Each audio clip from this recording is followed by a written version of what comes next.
ಈ ದಿನ ಮತ್ತಾಯನು ಬರೆದ ಸುವಾರ್ತೆ 13ನೇ ಅಧ್ಯಾಯದ ಕನ್ಕ್ಲೂಷನ್ ಅನ್ನು ಕೊಡ್ಲಿಕ್ಕೆ ನಾನು ಇಷ್ಟಪಡ್ತೇನೆ. ನಮ್ಮನ್ನು ಶೋಧನೆಯೊಳಗೆ ಸೇರಿಸದೆ ಕೇಡಿನಿಂದ ನಮ್ಮನ್ನು ತಪ್ಪಿಸು ಪ್ರಾರ್ಥನೆಯ ಮಹತ್ವವಾದಂಥ ಒಂದು ವಿಷಯ. 3 ಶೋಧನೆಯನ್ನ ಯೇಸು ಸ್ವಾಮಿ ಅನುಭವಿಸಿದದ್ದನ್ನ ನಾವು ಈಗಾಗಲೇ ಒಂದು ವೇಳೆ ವಾಕ್ಯ ಭಾಗವನ್ನು ನಾವು ನೋಡಿದ್ದೇವೆ. ಸೈತಾನನು ಯೇಸು ಸ್ವಾಮಿಯನ್ನ ಶೋಧಿಸಿದಂತ ಸಂಗತಿ. ಮತ್ತಾಯನು ಬರೆದ ಸುವಾರ್ತೆ 4ನೇ ಅಧ್ಯಾಯ 1ರಿಂದ 10 ವಚನಗಳಲ್ಲಿ ಆತ್ಮನು, ಪ್ರಾರಂಭದಲ್ಲಿ ಆತನು ಬರೀತಾನೆ, ಆತ್ಮನು ಅವನನ್ನು ಅಡವಿಗೆ ಒಯ್ದನು. ನೆನಪಿನಲ್ಲಿ ಇಟ್ಟುಕೊಳ್ಳೋಣ, ಆತ್ಮನು ಆತನನ್ನು ಅಡವಿಗೆ ಒಯ್ದನು. ಮಾರ್ಕನು ಬರೆದ ಸುವಾರ್ತೆ 1ನೇ ಅಧ್ಯಾಯ 12ನೇ ವಚನದಲ್ಲಿ ಹೀಗೆ ಬರೆಯಲ್ಪಟ್ಟಿದೆ, ಕೂಡಲೇ ಯೇಸು ದೇವರಾತ್ಮ ಪ್ರೇರಿತನಾಗಿ ಅಡವಿಗೆ ಹೋದನು. ಆತ್ಮನು ಆತನನ್ನು ಅಡವಿಗೆ ಒಯ್ದನು. ಮತ್ತಾಯನು ಬರೀತಾನೆ. ಮಾರ್ಕನು ದೇವರಾತ್ಮ ಪ್ರೇರಿತನಾಗಿ ಅಡವಿಗೆ ಹೋದನು. ಲೂಕನು ಬರೆದ ಸುವಾರ್ತೆಯಲ್ಲಿ 4ನೇ ಅಧ್ಯಾಯ ಯೇಸು ಪವಿತ್ರಾತ್ಮ ಭರಿತನಾಗಿ ಯೋರ್ದನ್ ಹೊಳೆಯಿಂದ ಹಿಂತಿರುಗಿ ದೇವರಾತ್ಮನಿಂದ 40 ದಿವಸ ಅಡವಿಯಲ್ಲಿ ನಡೆಸಲ್ಪಡುತ್ತಾ ಸೈತಾನನಿಂದ ಶೋಧಿಸಲ್ಪಟ್ಟನು ಎಂಬುದಾಗಿ. ಒಂದು ಪ್ರಶ್ನೆ, ಯಾಕೆ ಯೇಸು ಸ್ವಾಮಿ ಈ ಶೋಧನೆಗೆ ಒಳಗಾದನು? ನಮಗೆ ಬರುವಂತ ಒಂದು ಪ್ರಶ್ನೆ, ಯಾಕೆ ಯೇಸು ಸ್ವಾಮಿ ಈ ಶೋಧನೆಗೆ ಒಳಗಾದನು? ಆತನು ದೇವಕುಮಾರನು, ಮನುಷ್ಯನಾಗಿ ಈ ಲೋಕಕ್ಕೆ ಆತನು ಬಂದಿದ್ದಾನೆ. ಆತನು ಸರ್ವಶಕ್ತನು, ಸರ್ವಜ್ಞಾನಿ, ವರ್ತಮಾನ ಭೂತ ಭವಿಷ್ಯತ್ ಕಾಲಗಳಲ್ಲಿರುವ ಆತನು. ಸೈತಾನನು ಆತನ ಮುಂದೆ ನಿಂತುಕೊಳ್ಳಿಕ್ಕೆ ಸಾಧ್ಯವಿಲ್ಲ. ಅಂತವನು ಸೈತಾನನಿಂದ ಶೋಧಿಸಲ್ಪಡುವ ಹಾಗೆ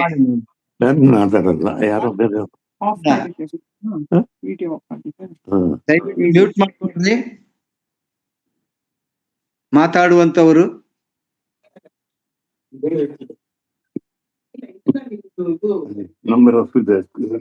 ಸೈಮನ್ ಅಣ್ಣ,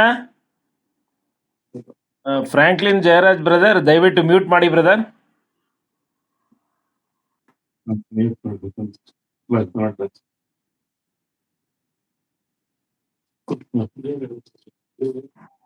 ಸೈಮನ್ ಅಣ್ಣ, ಓಕೆ, ಥ್ಯಾಂಕ್ ಯು ಅಣ್ಣ. ಸೈತಾನನಿಂದ ಶೋಧಿಸಲ್ಪಡಬೇಕು ಎಂಬುದಾಗಿ ದೇವರಾತ್ಮನು ಕ್ರಿಸ್ತನನ್ನ ಅಡವಿಗೆ ಒಯ್ದದ್ದನ್ನ ನಾವು ನೋಡ್ತೇವೆ. ಯಾಕೆ ಅನ್ನುವಂಥದ್ದನ್ನ ನಾವು ಮುಂದೆ ನೋಡೋಣ. ಈ ಪ್ರಶ್ನೆ ನಮ್ಮಲ್ಲಿರ್ಲಿ, ಯಾಕೆ ಯೇಸು ಸ್ವಾಮಿ ಸೈತಾನನಿಂದ ಶೋಧನೆಗೆ ಒಳಪಡಬೇಕಾಗಿತ್ತು ಅನ್ನುವಂಥ ಪ್ರಶ್ನೆಗೆ ನಂತರ ನಾವು ಉತ್ತರ ಕೊಡೋಣ. ಈಗ ನಮ್ಮ ವಿಷಯಕ್ಕೆ ನಾವು ಬರೋಣ. ಮನುಷ್ಯರಾದಂಥ ನಾವು ಬಲಹೀನರು, ಕುಗ್ಗಿ ಹೋಗುವಂಥವರು, ಚಂಚಲ ಸ್ವಭಾವವನ್ನ ಹೊಂದಿದಂಥವರು ಇತ್ಯಾದಿ ನಮ್ಮೆಲ್ಲರಿಗೆ ಗೊತ್ತುಂಟು. ಕಷ್ಟಗಳು, ಸಂಕಟಗಳು, ವೇದನೆಗಳು ಬಂದಾಗ ನಮ್ಮ ನಂಬಿಕೆ ಬಲಹೀನವಾಗುತ್ತದೆ. ಇದು ನಮ್ಮ ಅನುಭವ. ಸಾಧ್ಯವೇ ಇಲ್ಲ ಅಂತ ಹೇಳಲಿಕ್ಕೆ ಯಾರಿಂದಲೂ ಸಾಧ್ಯ ಇಲ್ಲ. ಸಂಕಟಗಳು, ಅನಿರೀಕ್ಷಿತವಾಗಿ ಬರುವಂತಹ ಈ ಸಂಕಟಗಳು, ರೋಗ ರುಜಿನಗಳು, ವೇದನೆಗಳು ಬಂದಾಗ ನಮ್ಮ ನಂಬಿಕೆಯಲ್ಲಿ ನಾವು ಕುಗ್ಗಿ ಹೋಗ್ತೇವೆ ಅಥವಾ ಬಲಹೀನವಾಗಿ ಹೋಗ್ತೇವೆ. ಅನೇಕ ಪ್ರಶ್ನೆಗಳು ನಮ್ಮಲ್ಲಿ ಸಹಜವಾಗಿ ಬರುವಂತಹದ್ದು. ಯಾಕಂದ್ರೆ ನಾವು ಪ್ರಾರ್ಥನೆ ಮಾಡ್ತೇವೆ, ದೇವರ ಸನ್ನಿಧಾನಕ್ಕೆ ನಾವು ಹೋಗ್ತೇವೆ, ದೇವರಲ್ಲಿ ನಂಬಿಕೆ ಇಟ್ಟಿದ್ದೇವೆ, ದೇವರನ್ನ ಪ್ರೀತಿ ಮಾಡ್ತೇವೆ, ದೇವರು ಯಾರು ಎಂಬುದಾಗಿ ನಮ್ಮೆಲ್ಲರಿಗೆ ಗೊತ್ತುಂಟು. ಇಂಥ ಕರ್ತನು ಸರ್ವಶಕ್ತನೂ ಆಗಿರುವಾಗ ಅನೇಕ ವೇಳೆ ನಮ್ಮ ನಂಬಿಕೆಯಲ್ಲಿ ನಾವು ಬಿದ್ದು ಹೋಗ್ತೇವೆ. ಪ್ರಶ್ನೆಗಳು ನಮ್ಮಲ್ಲಿ ಬರುವಂಥದ್ದಾಗಿದೆ. ಕೊನೆಯದಾಗಿ ನಾವು ಪ್ರಶ್ನೆ ಮಾಡುವಂತಹದ್ದು ದೇವರನ್ನೇ. ಇದು ಸಹಜ.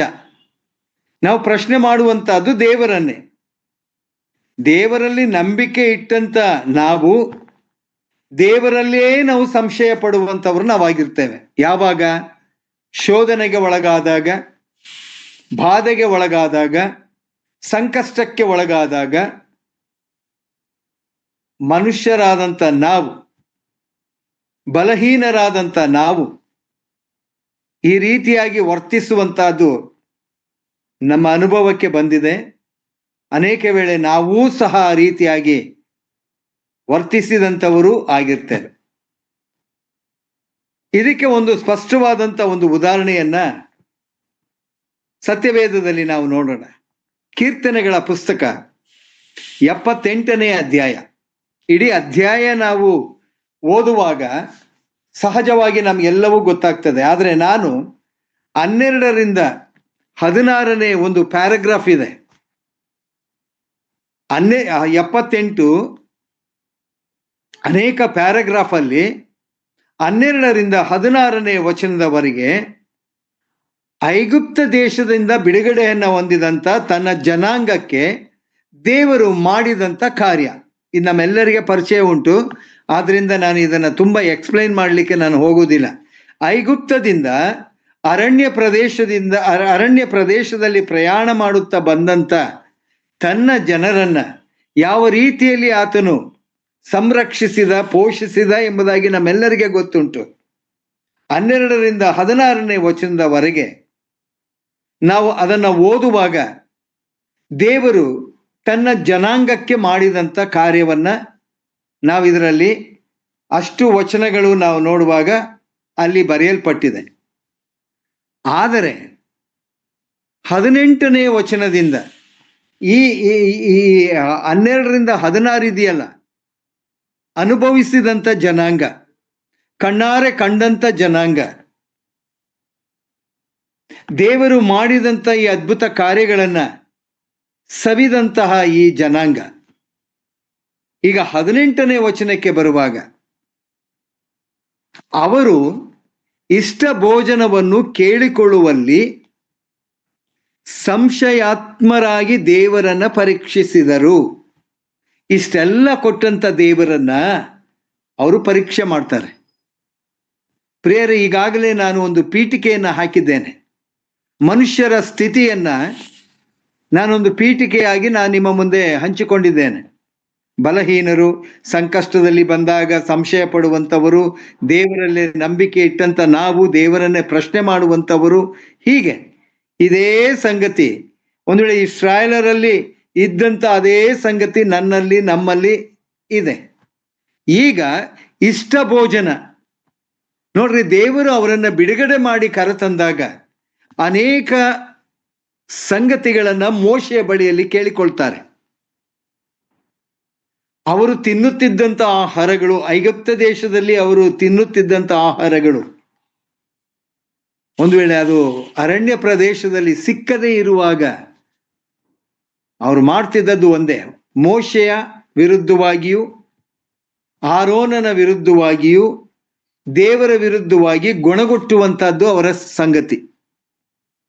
ಈಗ ಕೀರ್ತನೆಗಾರನು ಬರಿತಾನೆ, ಇಷ್ಟ ಭೋಜನವನ್ನು ಕೇಳಿಕೊಳ್ಳುವಲ್ಲಿ ಸಂಶಯಾತ್ಮರಾಗಿ ದೇವರನ್ನ ಪರೀಕ್ಷಿಸಿದರು. ಹೇಗೆ?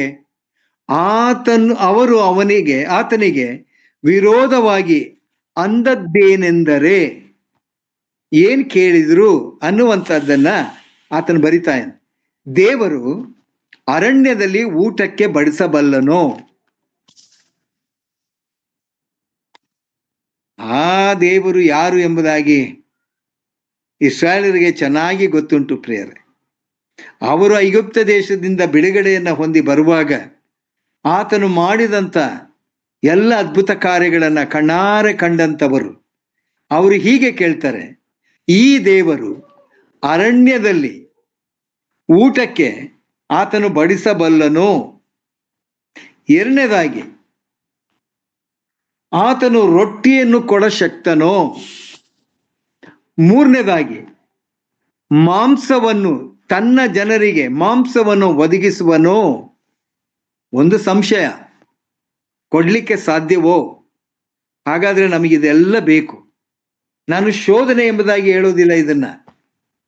ನೋಡ್ರಿ, ದೇವರನ್ನ ಪರೀಕ್ಷಿಸುವಂತವರು ಯಾಕೆ ಎಂಬುದಾಗಿ ಹೇಳುವಾಗ, ಈ ರೀತಿಯಾಗಿ ದೇವರು ಅವರನ್ನ ಅರಣ್ಯ ಪ್ರದೇಶದಲ್ಲಿ ಇರುವಾಗ ಆತನು ಮಾಡಿದಂತ ಕಾರ್ಯಗಳು 12ರಿಂದ 16ನೇ ವಚನದಲ್ಲಿ ಸಂಕ್ಷಿಪ್ತವಾಗಿ ಬರೆಯಲ್ಪಟ್ಟಿದೆ.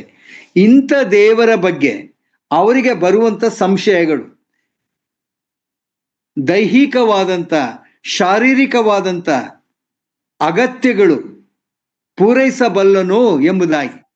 ಹಾಗಾದ್ರೆ ಆಶೆ ಅನ್ನುವಂತಹದ್ದು ಮನುಷ್ಯನನ್ನ ಶೋಧನೆಗೆ ಒಳಪಡಿಸುವಂತಹದ್ದು. ಎಕ್ಸಾಂಪಲ್ ನಮ್ಮೆಲ್ಲರಿಗೆ ಗೊತ್ತುಂಟು, ಆದಿಕಾಂಡಗಳ ಪುಸ್ತಕ 3ನೇ ಅಧ್ಯಾಯ. ನಾನು ಅದನ್ನು ವಿವರಿಸ್ಲಿಕ್ಕೆ ಹೋಗುವುದಿಲ್ಲ. ಆಶೆ ಎಂಬುದು ಶೋಧನೆಗೆ ಮೂಲವಾದಂತಹದ್ದು. ಸೈತಾನನಿಗೂ ಹವ್ವಳಿಗೂ ನಡೆದಂತ ಆ ಮಾತುಗಳನ್ನು ನಾವು ಗಮನಿಸುವಾಗ, ಆಕೆಯನ್ನ ಪ್ರಚೋದಿಸಿದಂತ ಸೈತಾನ, ಆಕೆಯಲ್ಲಿ ಆ ಒಂದು ಉತ್ಕಟವಾದಂತ ಬಯಕೆಯನ್ನ ಹುಟ್ಟಿಸಿದಂತಹ ಸೈತಾನ. ಹಾಗಾದ್ರೆ ಇಸ್ರಾಯೇಲರು ಅವರಿಗೆ ಬೇಕಾದ ಇಷ್ಟವಾದಂತ ಆಹಾರಗಳು ಆತನು ಕೊಡಬಲ್ಲನೋ? ದೇವರನ್ನೇ ಪರೀಕ್ಷೆ ಮಾಡಿದಂಥವರು. ಈ ಪರೀಕ್ಷೆಗೆ ಫಲಿತಾಂಶ ಏನು ಗೊತ್ತಾ? 21ನೇ ವಚನ, ಯೆಹೋವನು ಕೇಳಿ ರೋಷಗೊಂಡನು. ಯಾಕೆ ರೋಷ? ಯಾಕೆ ಕೋಪ? ಇಷ್ಟೆಲ್ಲ ಮಾಡಿದಂತಹ ದೇವರು, ಕೇಳಿದಂತದ್ದನ್ನ ಒದಗಿಸಿದಂತ ದೇವರು, ತನ್ನ ಕಾರ್ಯಗಳನ್ನ ಕಣ್ಣಾರೆ ಕಂಡಂತ ತನ್ನ ಜನರು ಇನ್ನೂ ನನ್ನ ಮೇಲೆ ಸಂಶಯವನ್ನ ಪಡ್ತಾ ಇದ್ದಾರಲ್ಲ.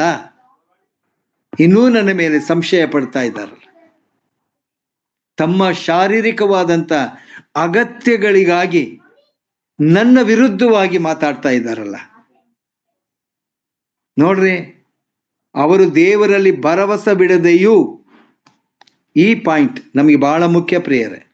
ಶೋಧನೆಯಲ್ಲಿ ಇರುವ ಸಮಯದಲ್ಲಿ ಭರವಸೆ ಎಂಬ ಬೆಳಕು ನಮ್ಮನ್ನ ಜಯಿಸ್ಲಿಕ್ಕೆ ಅಸ್ಥಿವಾರವಾದಂಥದ್ದು. ಎರಡನೇದು ನಂಬಿಕೆ, ಅದು ಇನ್ನೂ ಬಲವಾದಂಥದ್ದು.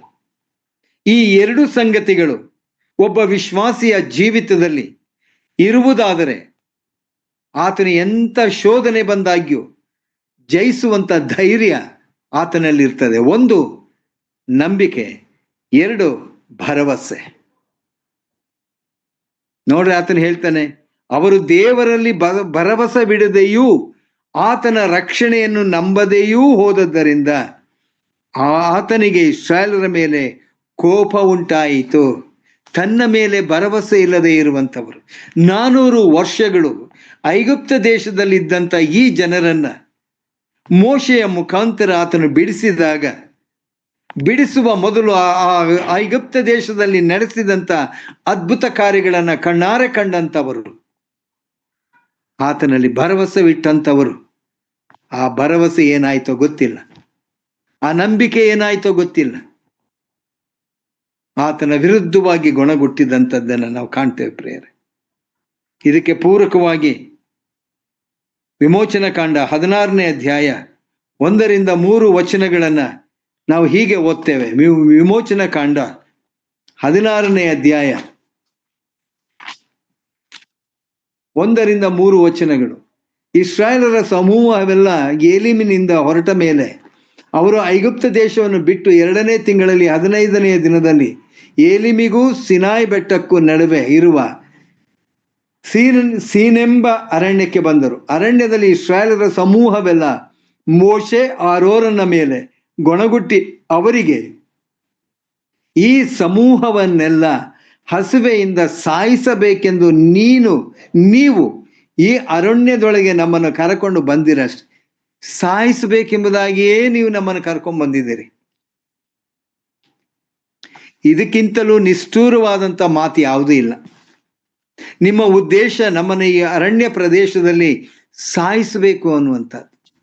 ಹೇಗೋ ಇದ್ವಿ ನಾವು, ಎಲ್ಲಿ ಗುಲಾಮರಾಗಿ, ಸೇವಕರಾಗಿ ಐಗುಪ್ತ ದೇಶದಲ್ಲಿ ನಾವು ಇದ್ದೆವು. ಅಲ್ಲಿ ಆಹಾರ ಸೇವಿಸ್ತಾ ಇದ್ದೆವು, ಮಾಂಸ ತಿಂತಾ ಇದ್ವಿ, ಎಲ್ಲ ತಿಂತಾ ಇದ್ವಿ ನಾವು. ನೋಡ್ರಿ, ಹಾಲು ಜೇನು ಅರಿಯುವಂತ ದೇಶಕ್ಕೆ ನಿಮ್ಮನ್ನ ದೇವರು ನಡೆಸಿಕೊಂಡು ಹೋಗ್ತಾನೆ ಎಂಬುದಾಗಿ ಹೇಳಿದಂತ ಆ ಮಾತುಗಳು, ಅದರಲ್ಲಿ ಭರವಸೆ ಇಲ್ಲ, ನಂಬಿಕೆ ಇಲ್ಲ. ಇಂಥ ಜನಾಂಗ. ಅದಾದ ನಂತರ 16ನೇ ಅಧ್ಯಾಯ 11 ಮತ್ತು 12ನೇ ವಚನ ಹೀಗೆ ಬರೆಯಲ್ಪಟ್ಟಿದೆ. ಯೆಹೋವನು ಮೋಶೆಯ ಸಂಗಡ ಮಾತಾಡಿ ಹೇಳಿದ್ದೇನೆಂದರೆ, ಇಸ್ರಾಯೇಲರ ಗುಣಗುಟ್ಟುವಿಕೆಯು ನನಗೆ ಕೇಳಿಸಿತು. ನೀನು ಅವರಿಗೆ ಸಾಯಂಕಾಲದಲ್ಲಿ ಮಾಂಸವನ್ನು, ಹೊತ್ತಾರೆಯಲ್ಲಿ ಬೇಕಾದಷ್ಟು ರೊಟ್ಟಿಯನ್ನು ತಿನ್ನುವಿರಿ. ಇದರಿಂದ ನಾನು ನಿಮ್ಮ ದೇವರಾದ ಯೆಹೋವನೆಂಬುದು ನಿಮಗೆ ಗೊತ್ತಾಗುವುದೆಂದು ಹೇಳಬೇಕು. ಗೊತ್ತಾಗುವುದೆಂದು ತಿರುಗಿ ಆತನು ಹೇಳ್ತಾನೆ. ನನ್ನ ದೇವರು ಯಾರು ಎಂಬುದಾಗಿ ಅವರಿಗೆ ಗೊತ್ತಾಗಬೇಕಾಗಿದೆ. ಇಸ್ರಾಯೇಲರಿಗಿಂತ ನಾವು ಏನು ಹೆಚ್ಚಿನವರಲ್ಲ ಪ್ರಿಯರೇ.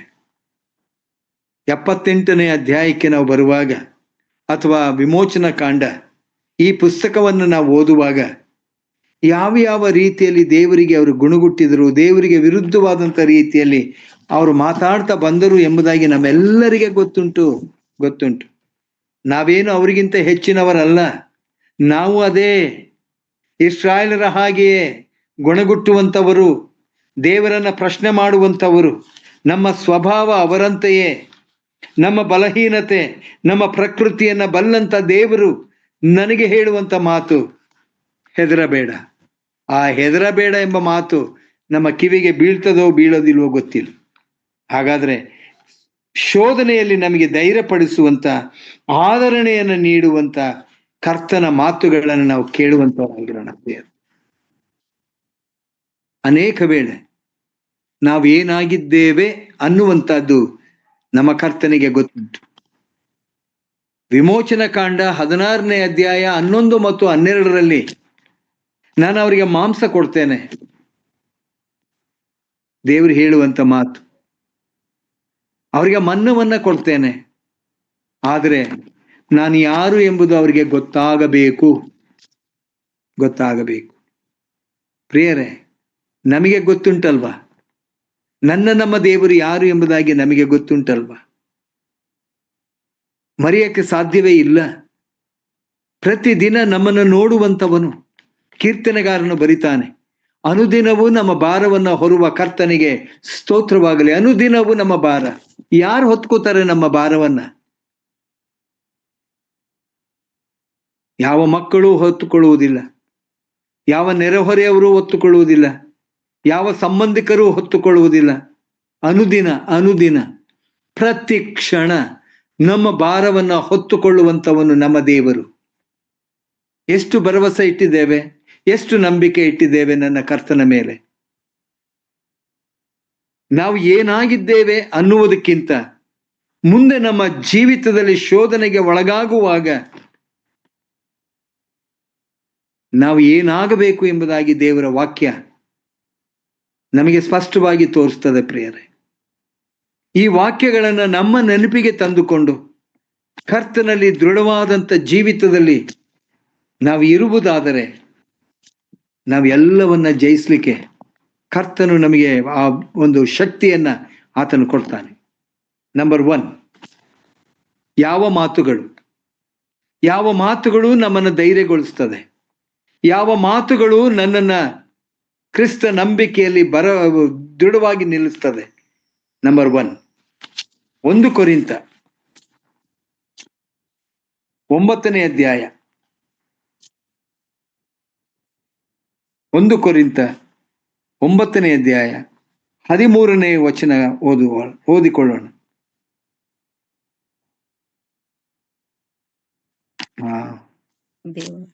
ಸಾರಿ 1 ಪೇತ್ರ 2ನೇ ಅಧ್ಯಾಯ 1 ಪೇತ್ರ 2ನೇ ಅಧ್ಯಾಯ 21ನೇ ವಚನ. ಕ್ರಿಸ್ತನು ಸಹ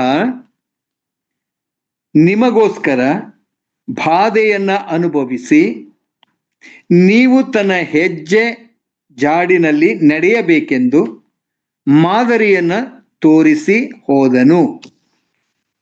ಮತ್ತೊಮ್ಮೆ ಓದ್ತೇನೆ. ಕ್ರಿಸ್ತನು ಸಹ ನಿಮಗೋಸ್ಕರ, ಅಂದ್ರೆ ನಂಬಿರುವಂಥವರು, ವಿಶ್ವಾಸಿಗಳಿಗಾಗಿ, ಆತನಲ್ಲಿ ಭರವಸೆ ಇಟ್ಟಂಥವರಿಗೆ, ಆತನಲ್ಲಿ ನಂಬಿಕೆ ಇಟ್ಟಂಥವರಿಗೆ, ಆತನನ್ನು ಪ್ರೀತಿಸುವಂಥವರಿಗೆ ಹೇಳುವಂಥ ಮಾತು, ಬಾಧೆಯನ್ನ ಅನುಭವಿಸಿ ನೀವು ನನ್ನ ಹೆಜ್ಜೆ ಜಾಡಿನಲ್ಲಿ ಅಂದ್ರೆ ನಂಬಿಕೆಯಿಂದ ನಡೆಯಬೇಕೆಂದು ಈಸ್ ದ ಮಾಡೆಲ್. ಆತನು ಮಾದರಿಯಾದಂಥವನು. ಮಾದರಿಯಾಗಿ ಆತನು ನಮ್ಮನ್ನು ನಡೆಸುವಂಥವನು ಆತನಾಗಿದ್ದಾನೆ. ಆತನ ಏನಂತೆ? ಮಾದರಿಯನ್ನ ತೋರಿಸಿದ್ದಾನೆ. ಈಗಾಗಲೇ 3 ಶೋಧನೆಗಳನ್ನ ಸೈತಾನನು ಆತನನ್ನ ಶೋಧಿಸಿದಂಥದ್ದನ್ನ ನಾವು ಓದಿದ್ದೇವೆ, ಅದರ ಬಗ್ಗೆ ಮಾತಾಡಿದ್ದೇವೆ, ತಿಳ್ಕೊಂಡಿದ್ದೇವೆ. ಯಾವುದರ ಮೂಲಕ ಆತನು ಎದುರಿಸಿದ? ದೇವರ ವಾಕ್ಯದ ಮೂಲಕವೇ ಸೈತಾನನಿಗೆ ಆತನು ತನ್ನ ಉತ್ತರವನ್ನು ಆತನು ಕೊಡ್ತಾನೆ. ದ ವರ್ಡ್ ಆಫ್ ಗಾಡ್, ದೇವರ ವಾಕ್ಯ ನಮ್ಮನ್ನು ಬಲಪಡಿಸುವಂತಹದ್ದು. ದೇವರ ವಾಕ್ಯ ನಮ್ಮನ್ನು ಧೈರ್ಯಗೊಳಿಸುವಂತಹದ್ದು. ದೇವರ ವಾಕ್ಯ ನಮ್ಮನ್ನು ದೃಢಪಡಿಸುವಂತಹದ್ದು. ಉದಾಹರಣೆ 91ನೇ ಕೀರ್ತನೆ. 91ನೇ ಕೀರ್ತನೆಯಲ್ಲಿ 15ನೇ ವಚನದ ಕೊನೆ ಭಾಗ, ಇಕ್ಕಟ್ಟಿನಲ್ಲಿ ಹತ್ತಿರವಿದ್ದು ಅವನನ್ನು ತಪ್ಪಿಸಿ ಘನಪಡಿಸುವೆನು. ಮತ್ತೊಮ್ಮೆ ಓದ್ತೇನೆ. ಇಕ್ಕಟ್ಟಿನಲ್ಲಿ ಹತ್ತಿರವಿದ್ದು ಅವನನ್ನು, ಯಾರನ್ನ? ಇದು ಪ್ರಶ್ನೆ. ಯಾರನ್ನ ಘನಪಡಿಸ್ತಾನೆ? ನೋಡ್ರಿ ವಚನ 14, ಆತನು ನನ್ನಲ್ಲಿ ಆಸಕ್ತನಾಗಿರುವುದರಿಂದ, ಒಂದು, ನನ್ನ ನಾಮವನ್ನ ಅರಿತವನಾಗಿರುವುದರಿಂದ ಅವನನ್ನು ಉದ್ಧರಿಸುವೆನು. ನನ್ನಲ್ಲಿ, ಆತನು ನನ್ನಲ್ಲಿ. ಯೋಹಾನನು ಬರೆದ ಸುವಾರ್ತೆ, ನೀವು ನನ್ನಲ್ಲಿಯೂ ನಾನು ನಿಮ್ಮಲ್ಲಿಯೂ ನೆಲೆಗೊಳ್ಳದಿದ್ದರೆ ನೀವು ಫಲ ಕೊಡಲಾರ್ರಿ. ನಾವು ಆತನಲ್ಲಿ ಇರುವಂಥವರು, ಆತನನ್ನು ತಿಳ್ಕೊಂಡಂಥವರು, ಆತನನ್ನು ಪ್ರೀತಿಸುವಂಥವರು, ಆಸಕ್ತನಾಗಿರುವುದರಿಂದ. ಒಂದು ವೇಳೆ ಈ ಆಸಕ್ತನು ಎಂಬುದಾಗಿ ಹೇಳಬೇಕಾದ್ರೆ ದ ಕ್ಲೋಸ್ ರಿಲೇಶನ್ಶಿಪ್, ಆ ಸಂಬಂಧ ತಂದೆ ಮಗನ ಸಂಬಂಧ, ತಾಯಿ ಮಗನ ಸಂಬಂಧ. ದೇವರು ಅನೇಕ ಉದಾಹರಣೆಗಳನ್ನು ಆತನು ಕೊಟ್ಟಿದ್ದಾನೆ. ನಾನೇ ಒಳ್ಳೆ ಕುರುಬನು, ನನ್ನ ಕುರುಬನಿಗೂ ಕುರಿಗಳಿಗೂ ಇರುವಂತ ಸಂಬಂಧ. ತಾಯಿ ತನ್ನ ಮಗನನ್ನು ಸಂತೈಸುವ ಹಾಗೆ, ಆ ಪ್ರಕಾರ ನಾನು ನಿಮ್ಮನ್ನ ಸಂತೈಸ್ತೇನೆ. ತಾಯಿ ಮಗನ ಸಂಬಂಧ ಇದು ದೇವರು ನಮ್ಮ ಬಗ್ಗೆ ಕೊಡುವಂತ ಉದಾಹರಣೆ. ಎರಡನೇದಾಗಿ, ನನ್ನ ನಾಮವನ್ನು ಅರಿತವನಾಗಿರುವುದರಿಂದ, ನಾನು ಯಾರು ಎಂಬುದಾಗಿ ಆತನು ತಿಳ್ಕೊಂಡಿರುವುದರಿಂದ ಆತನನ್ನ ಉದ್ಧರಿಸ್ತೇನೆ. ನೋಡ್ರಿ, ಅವನು ನನಗೆ ಮೊರೆ ಇಡುವಾಗ ಸದುತ್ತರವನ್ನು ದಯಪಾಲಿಸುವೆನು. ಇಕ್ಕಟ್ಟಿನಲ್ಲಿ ಹತ್ತಿರವಿದ್ದು ಆತನನ್ನ ತಪ್ಪಿಸಿ ಘನಪಡಿಸ್ತೇನೆ. ಘನಪಡಿಸುವಂತಹದ್ದು ಎಂಬುದಾಗಿ ಹೇಳುವಾಗ ಸಂತೋಷ, ಸಮಾಧಾನ, ನೆಮ್ಮದಿ ಇದನ್ನ ಕೊಡುವಾತನು. ಯಾವಾಗ? ಶೋಧನೆಗಳಲ್ಲಿ ಇರುವಾಗ, ವೇದನೆಯಲ್ಲಿ ಇರುವಾಗ, ಸಂಕಷ್ಟಗಳಲ್ಲಿ ಇರುವಾಗ, ಬಾಧೆಯಲ್ಲಿ ಇರುವಾಗ ಕರ್ತನು ಮಾಡುವಂತಹ ಕಾರ್ಯಗಳು. ಆದರೆ ಈ 2 ಕಂಡೀಷನ್, 14ನೇ ವಚನದಲ್ಲಿ ಇರುವಂತ 2 ಕಂಡೀಷನ್ ಪೂರ್ಣವಾಗಿರಬೇಕು. ಪೂರ್ಣವಿಲ್ಲದೆ ನಂಬಿಕೆಯಲ್ಲಿ ಒಂದು ವೇಳೆ ಸಂದೇಹವಿರುವುದಾದರೆ ನೋ ಆನ್ಸರ್. ಇದು ಸ್ಪಷ್ಟ. ಹಾಗಾದ್ರೆ ದೇವರ ವಾಕ್ಯ ನಮ್ಮನ್ನು ಯಾವ ರೀತಿಯಲ್ಲಿ ಅದು ಬಲಪಡಿಸ್ತದೆ ಅನ್ನುವಂಥದ್ದನ್ನ ತನ್ನ ವಾಕ್ಯದ ಮೂಲಕವೇ ಆತನು ನಮಗೆ ಅದನ್ನ ಕೊಡುವಂಥವನು ಆತನಾಗಿದ್ದಾನೆ. ಪ್ರಿಯರೇ, ಇಂಥ ಕಾರ್ಯಗಳನ್ನ ನಾವು ಯಾವಾಗಲೂ ಆಲೋಚನೆ ಮಾಡುವಂಥವರಾಗಿರಬೇಕು. 1 ಕೊರಿಂಥ 10ನೇ ಅಧ್ಯಾಯ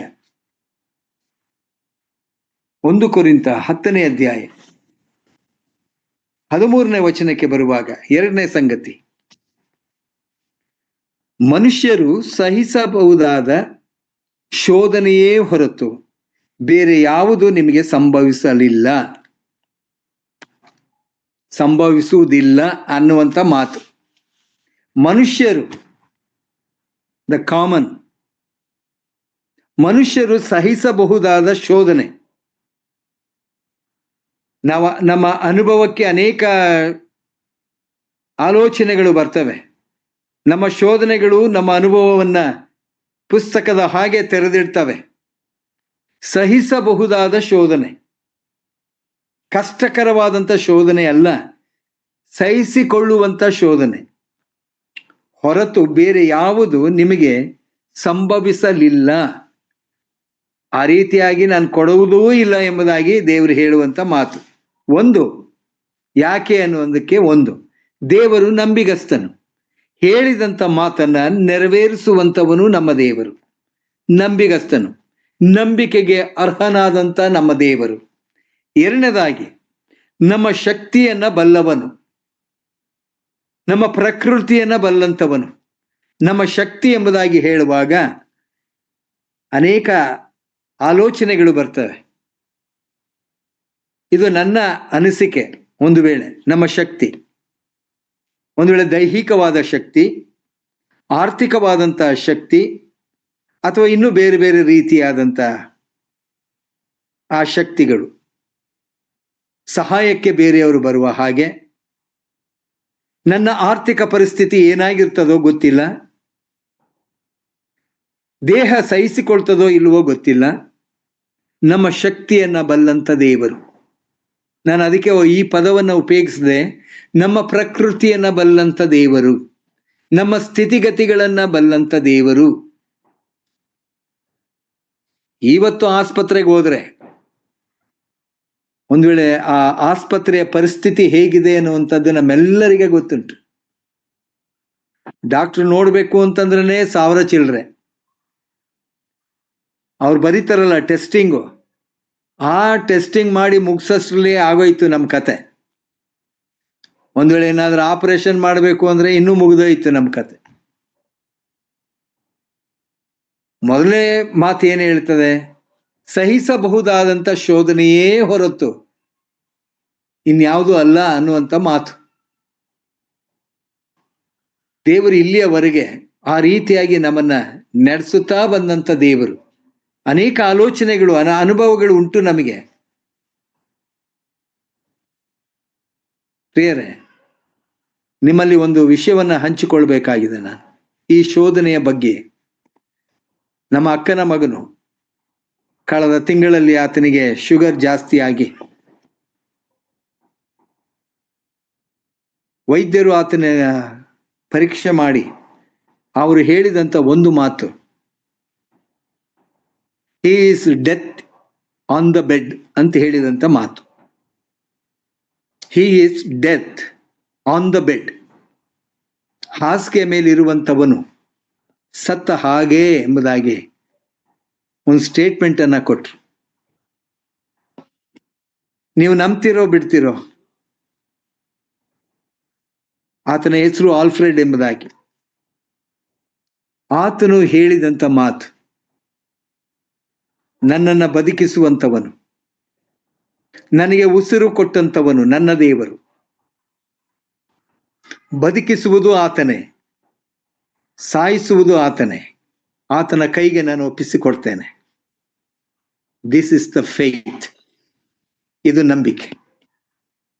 ವೈದ್ಯರಿಗೆ ಹೇಳಿದಂತ ಮಾತು, ನನ್ನನ್ನು ಬದುಕಿಸುವಂಥವನು ಆತನೇ,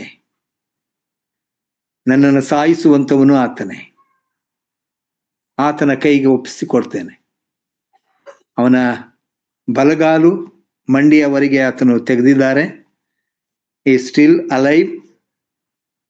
ಆತನು ಹೇಳುವಂತ ಮಾತು, ನನಗೆ ಬಂದಂತ ಶೋಧನೆ ಬೇರೆಯವರಿಗೆ ಬಂದಾಗ ನಾನು ಅವರಿಗೆ ಧೈರ್ಯ ಹೇಳುವಂತ ಮನಸ್ಥಿತಿಯನ್ನ ದೇವರು ನನಗೆ ಕೊಟ್ಟಿದ್ದಾನೆ ಎಂಬುದಾಗಿ. ಮತ್ತೊಮ್ಮೆ ಹೇಳ್ತೇನೆ, ನನಗೆ ಬಂದಂತ ಪರಿಸ್ಥಿತಿ ಒಂದು ವೇಳೆ ನನ್ನ ಕುಟುಂಬದವರೋ, ನನ್ನ ಸ್ನೇಹಿತರೋ, ನನ್ನ ನೆರೆಹೊರೆಯವರೋ ಅವರಿಗೆ ಬಂದಾಗ ಧೈರ್ಯ ಹೇಳುವಂತಹ ಶಕ್ತಿಯನ್ನ ದೇವರು ನನಗೆ ಈ ಮೂಲಕ ಆತನು ಅನುಗ್ರಹಿಸಿಕೊಟ್ಟಿದ್ದಾನೆ ಎಂಬುದಾಗಿ. ಸಹಿಸಿಕೊಳ್ಳಬಹುದಾದಂತಹ ಶೋಧನೆ ಪ್ರಿಯರೇ. ಅದಾದ ಮೇಲೆ ಆತನು ಹೇಳ್ತಾನೆ, ಆ ಶಕ್ತಿ ಅನ್ನುವಂತಹದ್ದು ಆರ್ಥಿಕ ಪರಿಸ್ಥಿತಿ. ಒಂದು ವೇಳೆ ಆತನಿಗೆ ಒದಗಿ ಬಂದಂತ ಸಹಾಯ ಊಹೆ ಮಾಡಿಕೊಳ್ಳುವುದಕ್ಕೂ ಅಸಾಧ್ಯ. ಒದಗಿಸಿದಂತ ದೇವರು, ಸಕಾಲದಲ್ಲಿ ಕೊಟ್ಟಂತ ದೇವರು, ಮಗನೇ ಧೈರ್ಯವಾಗಿರು, ನಾನಿದ್ದೇನೆ. ಆತನು ಹೇಳಿದಂತ ಮಾತು, ಕ್ರಿಸ್ತನು ಸಹ ನಿಮಗೋಸ್ಕರ ಬಾಧೆಯನ್ನ ಅನುಭವಿಸಿ ನೀವು ತನ್ನ ಹೆಜ್ಜೆ ಜಾಡಿನಲ್ಲಿ ನಡೆಯಬೇಕೆಂದು ಮಾದರಿಯನ್ನ ತೋರಿಸಿ ಹೋಗಿದ್ದಾನೆ.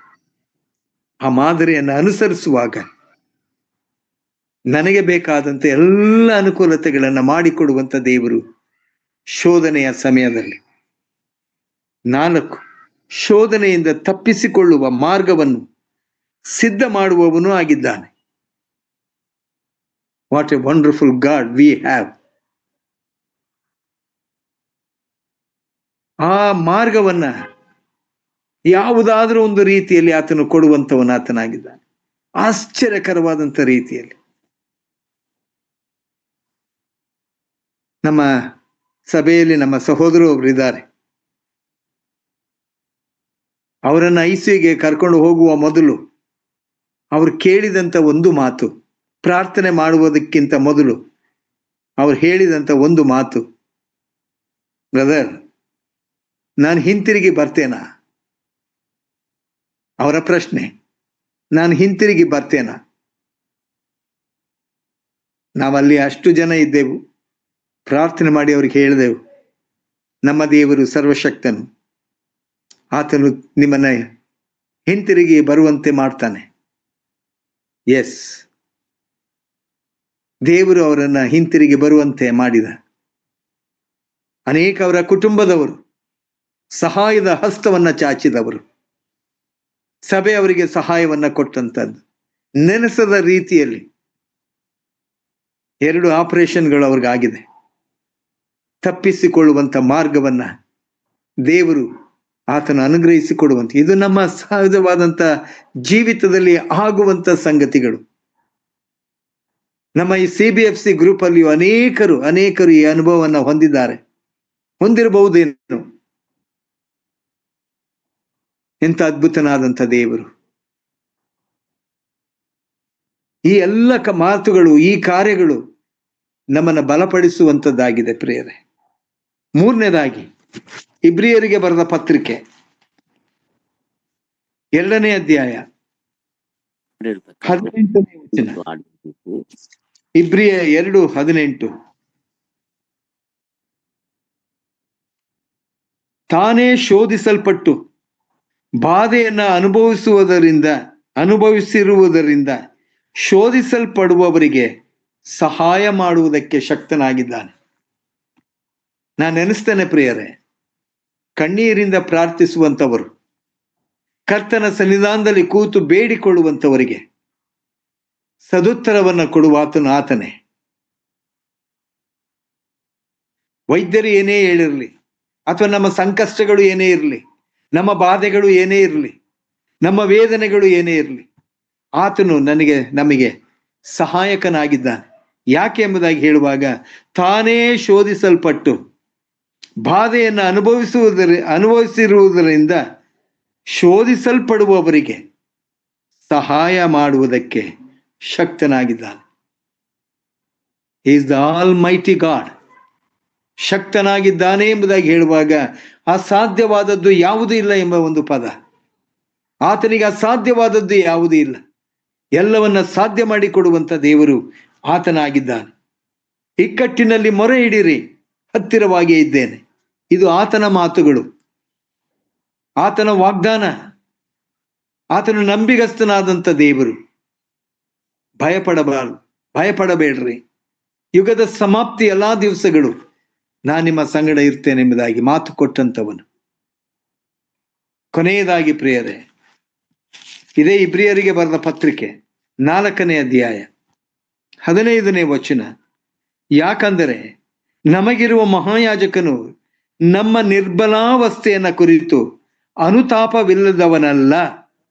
ಆತನು ಸರ್ವ ವಿಷಯಗಳಲ್ಲಿ ನಮ್ಮ ಹಾಗೆ ಶೋಧನೆಗೆ ಗುರಿಯಾದವನು, ಪಾಪ ಮಾತ್ರ ಮಾಡಲಿಲ್ಲ. ಇದು ನಮಗೆ ಎಚ್ಚರಿಕೆಯ ಮಾತುಗಳು.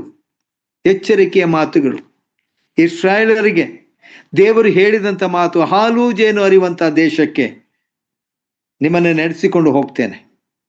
ಮಾರ್ಗ ಮಧ್ಯದಲ್ಲಿ ದೇವರಿಗೂ ಮೋಶೆ ಆರೋನರಿಗೆ ವಿರುದ್ಧವಾಗಿ ಗೊಣಗುಟ್ಟುವುದು ದೇವರಿಗೆ ಇಷ್ಟವಿಲ್ಲದೆ ಇರುವಂತ ಸಂಗತಿ. ದೇವರಿಗೆ ಇಷ್ಟವಿಲ್ಲ ಎಂಬುದಾಗಿ ಹೇಳುವಾಗ ಅದು ಪಾಪದ ಸ್ವಭಾವ. ಗೊಣಗುಟ್ಟುವಿಕೆ ಪಾಪದ ಸ್ವಭಾವ. ಸಂಶಯ ಪಾಪದ ಸ್ವಭಾವ. ಪ್ರಶ್ನೆ ಮಾಡುವಂತದ್ದು ಪಾಪದ ಸ್ವಭಾವ. ಯೇಸುಸ್ವಾಮಿ ಹೇಳುವಂತ ಮಾತು, ನಮ್ಮ ಹಾಗೆ ಶೋಧನೆಗೆ ಗುರಿಯಾದನು, ಪಾಪ ಮಾತ್ರ ಮಾಡಲಿಲ್ಲ. ಯಾಕೆ ದೇವರೇ ನನ್ನನ್ನ ಕಳಿಸಿದ ಈ ಲೋಕಕ್ಕೆ? ಈ ಮನುಷ್ಯರು ಪಾಪಿಗಳು. ಈ ಪಾಪಿಗಳ ಲೋಕದಲ್ಲಿ ನಾನು ಯಾಕೆ ಇರಬೇಕೆಂಬುದಾಗಿ ಪ್ರಶ್ನೆ ಮಾಡಿದನ? ಇಲ್ಲ, ಮೌನವಾಗಿದ್ದ. ಆತನನ್ನು ಹಿಂಸೆ ಪಡಿಸುವವರ ಮುಂದೆ ಬಾಯಿ ತೆರೆಯಲೇ ಇಲ್ಲ. ತೆರೆದಿದ್ದರೆ ಪರಲೋಕದಿಂದ ದೂತ ಗಣಗಳೇ ಬರ್ತಾ ಇದ್ದವು. ಬಾಯಿ ತೆರೆಯಲೇ ಇಲ್ಲ. Because of me, because of us, ನಮಗೋಸ್ಕರ ಬಾಯಿ ತೆರೆಯದೆ ಸರ್ವಶಕ್ತನಾದಂಥ ದೇವರು, ರಾಜಾದಿರಾಜನಾದಂಥ ದೇವರು, ಆತನು ಮೌನವಾಗಿ ಆತನು ನಿಂತುಕೊಂಡ. ಪಾಪ ಮಾತ್ರ ಮಾಡಲಿಲ್ಲ. ಆದದರಿಂದ ನಾವು ಕರುಣೆಯನ್ನ ಹೊಂದುವಂತೆಯೂ, ದೇವರಿಂದ ಕರುಣೆಯನ್ನ ಹೊಂದುವಂತವರು, ಆತನ ದಯೆಯಿಂದ ಸಮಯೋಚಿತವಾದ ಸಹಾಯವು ತಕ್ಕ ಕಾಲದಲ್ಲಿ, ಆತನ ದಯೆ, ಆತನ ಕರುಣೆ, ಆತನ ಪ್ರೀತಿ, ಆತನ ಮಮತೆ, ಆತನ ವಾತ್ಸಲ್ಯ ಸಕಾಲದಲ್ಲಿ ನಮಗೆ ಒದಗಿ ಬರುವಂತಹದ್ದು. ಸಕಾಲದಲ್ಲಿ ಸಮಯೋಚಿತವಾದ ಸಹಾಯವು ಸಕಾಲದಲ್ಲಿ ನಮಗೆ ದೊರೆಯುವಂತೆಯೂ ಧೈರ್ಯದಿಂದ ಕೃಪಾಸನದ ಮುಂದೆ ನಾವು ಬರೋಣ. ಆತನ ಸನ್ನಿಧಾನಕ್ಕೆ ನಾವು ಬರೋಣ ಪ್ರಿಯರೇ. ನೋ ಡೌಟ್, ಯಾವ ಸಂಶಯವೂ ಬೇಡ, ಯಾವ ಪ್ರಶ್ನೆಯೂ ಬೇಡ. ಶೋಧನೆಗೆ ಒಳಗಾದಾಗ ನಾವು ಆತನ ಬಳಿಗೆ ಬರೋಣ. ಯಾಕೆ ಕ್ರಿಸ್ತನು ಸೈತಾನನ ಶೋಧನೆಗೆ ಒಳಗಾದನು? ನಮಗೋಸ್ಕರ, ನಮ್ಮನ್ನು ಧೈರ್ಯಪಡಿಸ್ಲಿಕ್ಕಾಗಿ, ನಮ್ಮನ್ನ ಶೋಧನೆಯಿಂದ ಜಯಿಸುವಂತೆ. ಆತನು ಹೇಳ್ತಾನೆ, ಈಗೋ ಸೈತಾನನನ್ನು ನಿಮ್ಮ ಕಾಲ ಬುಡದಲ್ಲಿ ಹಾಕಿ ನಾನು ಜಜ್ಜಿದ್ದೇನೆ. ಆ ಅಧಿಕಾರ, ಆ ಧೈರ್ಯ ಎಲ್ಲವನ್ನೂ ನಮಗೆ ಆತನು ಕೊಟ್ಟಿದ್ದಾನೆ. He is the model. ಆತನು ಮಾದರಿಯಾಗಿರುವಂಥವನು. ಆ ಮಾದರಿಯನ್ನು ಅನುಸರಿಸುತ್ತಾ ಶೋಧನೆಗಳು ಬಂದಾಗ ಗೊಣಗುಟ್ಟದೆ ದೇವರ ಸಹಾಯವನ್ನು ನಾವು ಬೇಡಿಕೊಳ್ಳುವಾಗ ಆತನು ಖಂಡಿತವಾಗಿ ನಮಗೆ ಶೋಧನೆಯನ್ನು ಜಯಿಸುವಂತ ಮಾರ್ಗವನ್ನ ಅನುಗ್ರಹಿಸಿಕೊಡುವಂಥವನು. ಅಷ್ಟೇ ಅಲ್ಲ, ನಮ್ಮ ಜೊತೆಯಲ್ಲಿ ಸದಾಕಾಲ ಇರುವಂಥವನು. ಈ ಧೈರ್ಯದಿಂದ ನಾವು ಆತನ ಬಳಿಗೆ ನಾವು ಬಂದಿದ್ದೇವೆ ಪ್ರಿಯರೇ. ಇಲ್ಲಿಗೆ ನಾನು ಮುಗಿಸ್ತೇನೆ. ಶೋಧನೆಯೊಳಗೆ ಸೇರಿಸದೆ ಕೇಡಿನಿಂದ ನಮ್ಮನ್ನು ತಪ್ಪಿಸು ಎಂಬುದಾಗಿ ಈ ಪ್ರಾರ್ಥನೆ ಸದಾಕಾಲ, ನಮ್ಮ ಜೀವಿತ ಕಾಲವೆಲ್ಲ ಕರ್ತನ ಮುಂದೆ ನಾವು ಅರಿಕೆ ಮಾಡಿಕೊಳ್ಳುವಾಗ ಖಂಡಿತವಾಗಿಯೂ ಯಾವುದೇ ಶೋಧನೆಗಳು ಬಂದಾಗ್ಯೂ ಕರ್ತನು ನಮ್ಮನ್ನ ಬಲಪಡಿಸುವಂಥವನು, ನಮ್ಮನ್ನ ಧೈರ್ಯಪಡಿಸುವಂಥವನು, ಅದರಿಂದ ನಮ್ಮನ್ನ ಬಿಡುಗಡೆ ಮಾಡುವಂಥವನು ಆತನಾಗಿದ್ದಾನೆ. ಈ ಮಾತುಗಳ ಮೂಲಕ ನಮ್ಮನ್ನು ನಾವು ಬಲಪಡಿಸಿಕೊಂಡು ಕರ್ತನ ಸನ್ನಿಧಾನದಲ್ಲಿ ನಾವೆಲ್ಲವನ್ನ ಅರಿಕೆ ಮಾಡುವಾಗ ನಮಗೆ ಸಹಾಯಕನಾಗಿರುವಂಥ ದೇವರು ಸಹಾಯವನ್ನ ಕೊಡುವಂತ ದೇವರಾಗಿದ್ದಾನೆ. ಸ್ತೋತ್ರವಾಗಲಿ. ಆಮೇನ್.